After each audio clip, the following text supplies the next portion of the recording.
Donc à côté de toutes les techniques médicamenteuses éventuelles, à côté des stratégies d'adaptation que l'on vous apprend à développer dans le domaine personnel, dans le domaine familial, voire dans le domaine professionnel, on vous incite à lâcher prise, à développer des activités de lâcher prise, qui sont un peu différentes des activités de détente, de loisirs, comme la couture, comme la lecture, comme l'écoute de la musique ou le cinéma.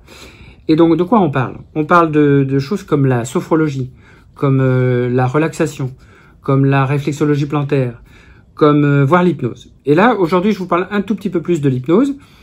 Et l'hypnose, qui est une technique d'apprentissage que vous allez apprendre avec un hypnothérapeute, avec l'objectif de pouvoir en faire chez vous à la maison, de l'utiliser de façon quotidienne ou pluriquotidienne même. Et quel est l'avantage par rapport aux autres techniques de relaxation?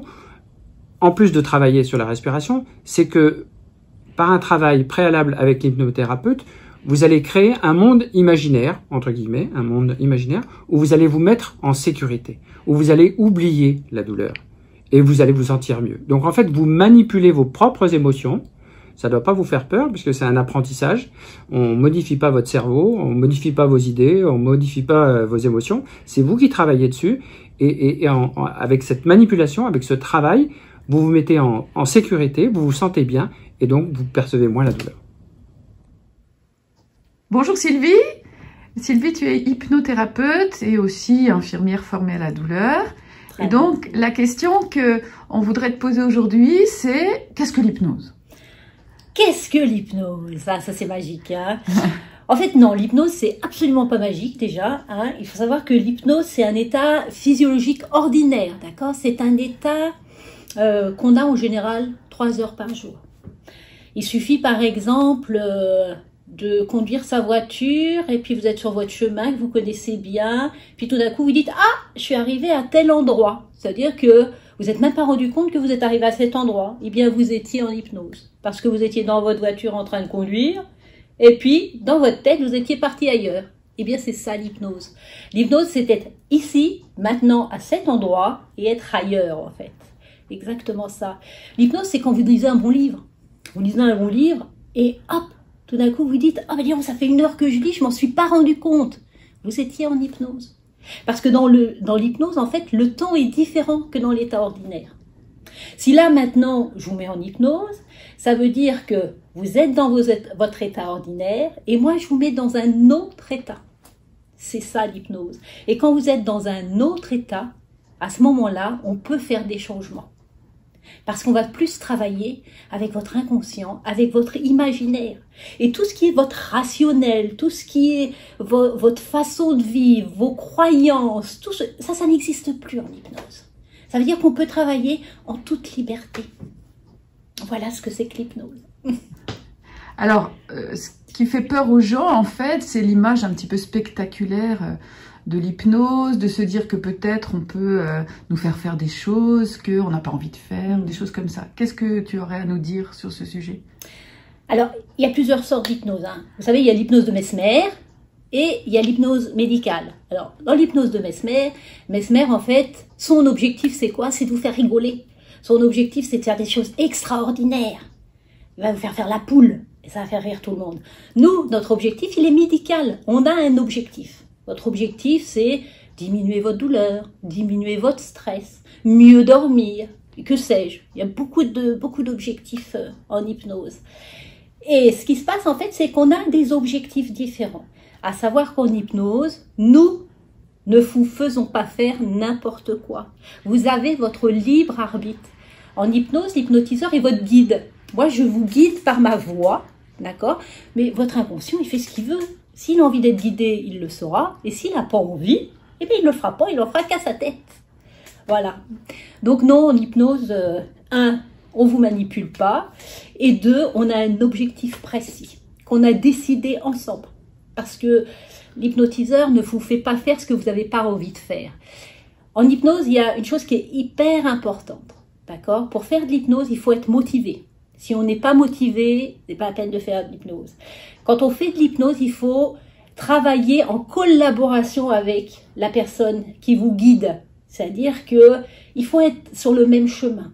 Et la troisième chose, c'est avoir confiance. Ça veut dire que on a confiance à la personne qui vous hypnotise et moi, en tant que hypnotiseur, j'ai confiance dans le travail que vous allez faire parce que c'est vous qui travaillez. Hein. Moi, je fais juste le guide et je vous dis d'aller par certains endroits, aller chercher toutes les ressources qui sont en vous. Il faut savoir qu'en hypnose, on n'invente rien. On va juste utiliser le médecin qui est en vous.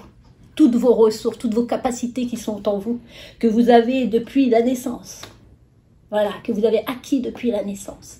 Ça, on va aller les retrouver pour pouvoir les utiliser maintenant. D'accord.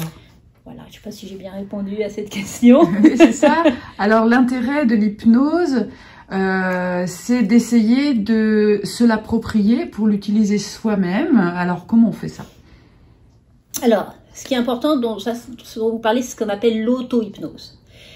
Ce qui est bien déjà, c'est faire une première séance ou des premières séances d'hypnose avec quelqu'un qui va vous guider, qui va vous apprendre à faire. Mais ce qui est hyper important, c'est de savoir et de pouvoir l'utiliser seul, de façon automatique. C'est-à-dire n'importe quel moment, sans avoir à prendre de rendez-vous avec un tel ou un tel. Ah, j'ai mal maintenant, donc c'est maintenant que j'en ai besoin. Et donc, c'est ça l'auto-hypnose. C'est très important. Et en fait, c'est ce qu'il faut apprendre. On ne peut pas venir faire des séances, surtout avec la douleur, hein. On ne peut pas venir faire des séances d'hypnose pour la douleur sans savoir le faire soi-même après. Deuxième chose importante, ça c'est primordial, l'auto-hypnose, ça s'apprend. C'est comme apprendre à lire, c'est comme apprendre à marcher.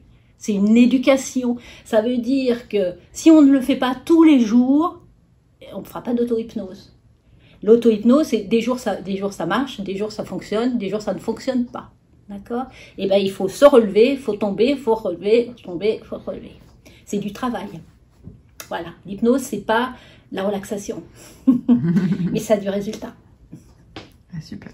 Alors justement, donc parlons des résultats. Quels sont les résultats chez les patients douloureux chroniques? Alors après, ça dépend des objectifs qu'on va se fixer en fait.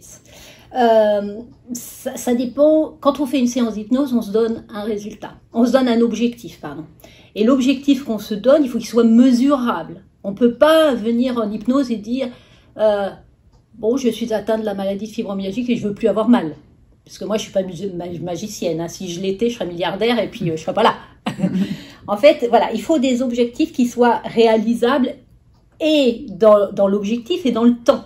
D'accord ? Ce qu'on peut demander, par exemple, c'est de baisser une intensité de 2 ou 3 points. Ça, c'est faisable.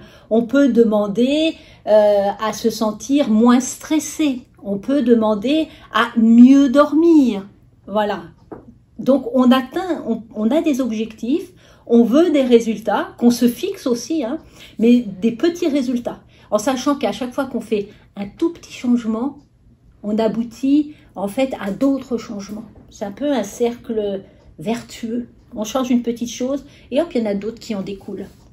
Quand on a une pathologie chronique, à partir du moment où on a des intensités qui sont moindres, peut-être qu'on dort mieux, peut-être qu'on fait un peu plus d'activités, peut-être qu'on parle un peu plus avec des amis, et ceci, et voilà, et ça tourne et on vient, voilà, ça devient un cercle vertueux en plus. Voilà.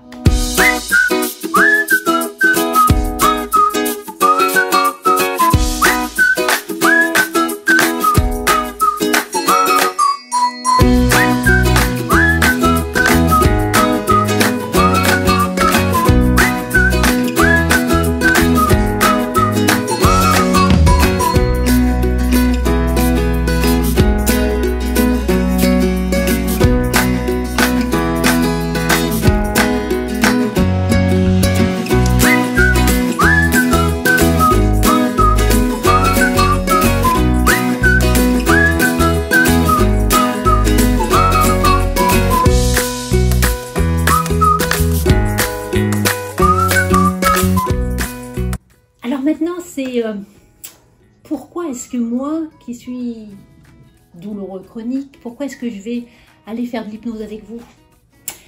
Alors ce que je vais vous demander, c'est, voilà, vous imaginez que vous êtes dans une voiture et que votre parcours là, avec toute votre douleur, c'est un chemin, vous voyez, un chemin avec des montagnes. Vous êtes dans votre vieille de chevaux et puis vous roulez.